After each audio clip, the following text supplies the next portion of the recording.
I am disgusted to the core right now. It's just. I saw the Uzma Khan video. Disgusting. I am appalled. This is just a horrible show of power by the rich, arrogant, spoiled. इसका क्या मतलब है कि अगर मेरी कल को किसी लड़ाई होती है तो वो उठ के आ जाएंगे मेरे घर पे और मेरी चीजें तोड़ेंगे और मेरी बहन को जख्मी करेंगे और मेरे पैर से खून निकालेंगे, मुझ पे मिट्टी का तेल फेंकेंगे और वो ठीक होगा क्योंकि मेरी और उनकी लड़ाई हुई है या मेरा उनका कोई मसला है. I understand there must be dirty laundry on both the sides. Great, सही है, समझ आती है. But that does not give you a hall pass to invade their house. This is invasion of privacy. This is invasion of their home. It's harassment. You are so this is assault. This is attempt to murder.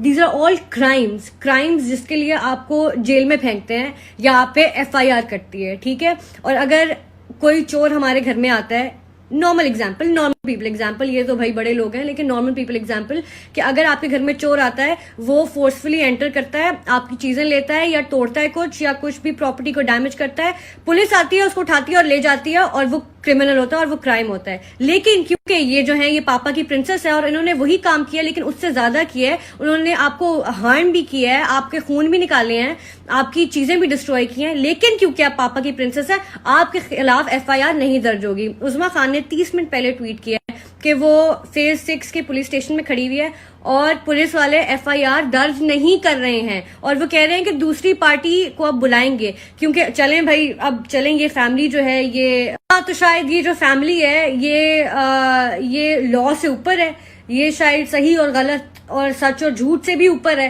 कि जब तक वो नहीं कहेंगे तब तक police वाले कुछ नहीं मानेंगे और कोई FIR दर्ज नहीं होगी और उनके वुंड जो है वो हील कर जाएंगे और उसके बाद कहेंगे हाय आपको तो चोट ही नहीं लगी थी. और बड़ी ही शेमफुल बात होगी, बहुत ही शेमफुल बात होगी and it will reflect on all of us as a nation, as a country, अगर उज़मा खान और उसकी बहन ये वापस ले लें, FIR अगर दर्ज होगी और ये कुछ टाइम बाद ये केस वापस ले लें, डर के इनको अगर थ्रेट किया गया है, कुछ किया, अगर वापस है तो शर्म की बात है. और हम सबको शर्म आनी चाहिए कि हमारी कंट्री में ऐसा हो रहा है कि प्रिविलेज, पैसे की प्रिविलेज ऐसी है. अगर आपके पास पैसा है, आप प्रिविलेज्ड हैं, तो you are capable of anything, you are capable of any kind of evil और हम कुछ भी नहीं करेंगे और पुलिस जिसने हमें बचाना है सबसे वो भी कुछ नहीं करेगी, वो आपका इंतजार करेगी. जब तक जिन्होंने इविल किया वो आएंगे नहीं, वो उनका इंतजार करेगी. मैं सिर्फ ये सोचती वीडियो देखते हुए कि अगर ये दोनों लड़कियां किसी हाई रैंकिंग जनरल की बेटियां होती ना और इनके भी बड़े गार्ड्स बाहर खड़े होते इनको प्रोटेक्ट करने के लिए, तो ये लोग भी शायद 2 दफा सोचते कि अगर हम गए ना ऐसे तो हमें भी कुट पड़ सकती है.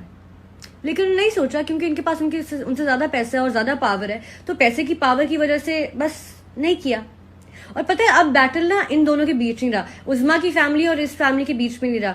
अब बैटल पता है कहां चला गया, अब बैटल प्रिविलेज, पैसे और गवर्नमेंट के बीच में. तो अगर हमारी गवर्नमेंट को लगता है कि ये लोग लॉ से ऊपर नहीं है और हर इंसान बराबर है और क्राइम हर किसी के लिए एक जितना होता है और पापा की प्रिंसेस फेवरेट नहीं है गवर्नमेंट की, तो बिल्कुल उनको भी जेल में डाल दें, उनके ऊपर भी FIR काटे और फेज 6 में जो FIR नहीं काटे उसको बोले कि अभी FIR काटे. और अगर हाँ तो फिर हम भी रिकंसिडर करेंगे यहाँ पे रहना कि अच्छा हमारी किसी तरीके से अगर ऐसा कुछ फैसला हुआ ना कि पापा की प्रिंसेस नहीं जाएगी जेल, ठीक है, अगर ऐसा कुछ फैसला हुआ ना तो भाई हमें भी समझ आ जाएगी कि हमारी जो गवर्नमेंट है ना इसने हमारे लिए कुछ नहीं करना, we are not safe in our own country. तो भाई this battle is between this family and it's on the government now to do it, because सारा एविडेंस सामने और शर्म आनी चाहिए पुलिस वालों को अगर ये FIR ये सब देखने के बाद भी दर्ज नहीं कर रहे हैं. And I think everybody who shaming this women, खुदा का वास्ता यार, जो घर के मामले हैं उनको पीछे छोड़ दो और ये this is bigger than what you are shaming them for. Don't be a hypocritical piece of shit और प्लीज जो फैक्ट्स हैं उनको फैक्ट्स की तरह ट्रीट करो.